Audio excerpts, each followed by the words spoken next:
Cinema hall হতে হবে, cinema বানাইতে হবে, দুই জায়গায় ইনভেস্ট করতে হবে সরকারকে। ওই তথ্য উপদেষ্টারও আন্তরিকতা লাগবে, তাকে সিনেমা প্রেমিক হইতে হবে। আগে আমরা যে ছবিটা 1 কোটি টাকা বানাইতাম, সেই ছবিটা এখন মিনিমাম 3 থেকে 3.5 কোটি বা 4 কোটি টাকা লাগবে। বছরে 2 ঈদের জন্য ছবি বানাইলে তো আর ইন্ডাস্ট্রি রান করবে না। 3টা জিনিসের ওপর জোর দিয়ে একটা স্থিতিশীল অবস্থানে আসলে কখনো চলচ্চিত্র নেওয়া আগানো যায় না, বানানো যায় না। চলচ্চিত্র এবং সিনেমা হল আগে দুইটাই কিন্তু একটা আরেকটার পরিপূরক। এখন সিনেমার তো আমাদের শানু বলে দিছে যে আমাদের এখন রানিং অবস্থা যে রানিং অবস্থা সিনেমা হল আছে, সেখানে সিনেমা হলের সংখ্যা 30, 35, 40। আর এখানে সিনেমা হল এই অবস্থায় দেখে প্রডিউসার যারা ইনভেস্ট করে তাদেরও কিন্তু তারা একটা কনফিউশনে থাকে যে এখন সব কিছুর দাম কিন্তু দ্বিগুণ না, কয়েক গুণ বেড়ে গেছে। আগে আমরা যে ছবিটা 1 কোটি টাকা বানাইতাম, সেই ছবিটা এখন মিনিমাম 3 থেকে 3.5 কোটি বা 4 কোটি টাকা লাগবে বানাইতে। সিনেমা বানাইলে যদি সিনেমা বানানো হয়, আর যদি সিনেমা না বানায় শর্ট ফিল্ম বানায়, সেটা অ্যানাদার থিং। এইরকম সিনেমা বানিয়ে যদি একটা চলচ্চিত্রকে সমৃদ্ধ করা যায়, তাহলেই চলচ্চিত্রের এই অবস্থা থেকে উন্নত হবে। কিন্তু এই যে আমার প্রডিউসার বা যে আমার ফাইন্যান্সার, সে যে 3 থেকে 3.5 কোটি টাকা ইনভেস্ট করবে, তার রিফান্ডের ব্যবস্থাটা কি? রিফান্ডের ব্যবস্থাটা অত্যন্ত নাজুক একদিকে হল নাই। আর সারা বছরে 2টা ঈদ থাকে, 2 ঈদে 100+ হয় আমাদের ছবি হলের সংখ্যা।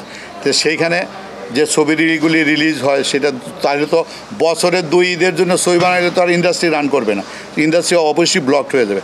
সেখানে আমাদের এই উপদেষ্টা পরিষদ বলেন, আর আমরা যারা নতুন একটা যে কমিটি করলাম, বৈষম্যহীন চলচ্চিত্র স্বার্থ সংরক্ষণ কমিটি, সেই কমিটি এই টোটাল স্বার্থটি, চলচ্চিত্রের টোটাল স্বার্থটাই আমরা, যেহেতু এটা ব্যক্তি উদ্যোগে এখন আর যে অবস্থানে আছে, ব্যক্তি উদ্যোগে সিনেমাকে এখন সারভাইভ করা মোটেও সম্ভব না।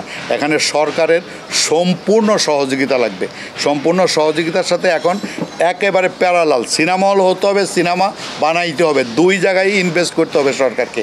ইনভেস্ট করলে এই সিনেমা যে অবস্থানটা আছে, সিনেমার যে বর্তমানে যে, সেটা থেকে হয়তোবা আমরা অনেকখানি আগাইতে পারবো, কিন্তু সেটা সদিচ্ছার প্রয়োজন হবে। এই জন্য আমাদের সব সংগঠনের, চলচ্চিত্রে 18টা সংগঠন আছে, সব সংগঠনের প্রতিনিধিদেরকে নিয়ে আমরা বৈষম্যহীন চলচ্চিত্র স্বার্থ সংরক্ষণ কমিটি আমরা গঠন করেছি। এই কমিটির মাধ্যমে আমরা চেষ্টা করব সরকারের সহযোগিতা নিয়ে, এবং আমরা এফডিসির সাহায্য সহযোগিতায় ইন্ডাস্ট্রিটাকে সামনের দিকে এগিয়ে নেওয়ার জন্য।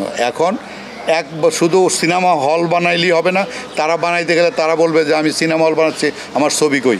এখন আবার ছবি যারা ইনভেস্ট করবে, তারা বলবে ভাই আমার যে ইনভেস্ট করতে বলছেন না, সিনেমা হল কই। সেহেতু এই দ্বিধাদ্বন্দ্বে যাওয়া যাবে না, দুইটাই পরিপূরকভাবে একটি টাইম প্যারালালভাবে আগায় নিতে হবে, এবং এই আগায় নেওয়ার জন্য সরকারের সাহায্য এবং সহযোগিতা খুবই খুবই জরুরি। তারা যোগাযোগ করেনি, আমরা চেষ্টা করছি তাদের সাথে একটা অ্যাপয়েন্টমেন্ট করে চলচ্চিত্রের সার্বিক পরিস্থিতিটা তুলে ধরার জন্য আমাদের এই চলচ্চিত্র স্বার্থ সংরক্ষণ কমিটির পক্ষ থেকে। আর আপনারা এটাও জানেন যে তারা তো এখন 3টা অবস্থার উপরই বেশি জোর দিচ্ছে। সেটা হলো, এক হলো অর্থ, সন্ত্রাস মন্ত্রণালয় যা আছে সেটার জন্য স্বরাষ্ট্র এবং আইন বিভাগ, এই 3টাই। বাকিগুলি আছে, করবে আস্তে আস্তে। 3টা জিনিসের ওপর জোর দিয়ে একটা স্থিতিশীল অবস্থানে আসলে কখনো চলচ্চিত্র নেওয়া আগানো যায় না, বানানো যায় না। কারণ আমাদের এখানে প্রথম কিন্তু আমাদের খাওয়ার ব্যবস্থা করতে হয়, তারপরে থাকা, তারপরে শরীর স্বাস্থ্য, 4র্থ নম্বরে কিন্তু পরে এন্টারটেইন।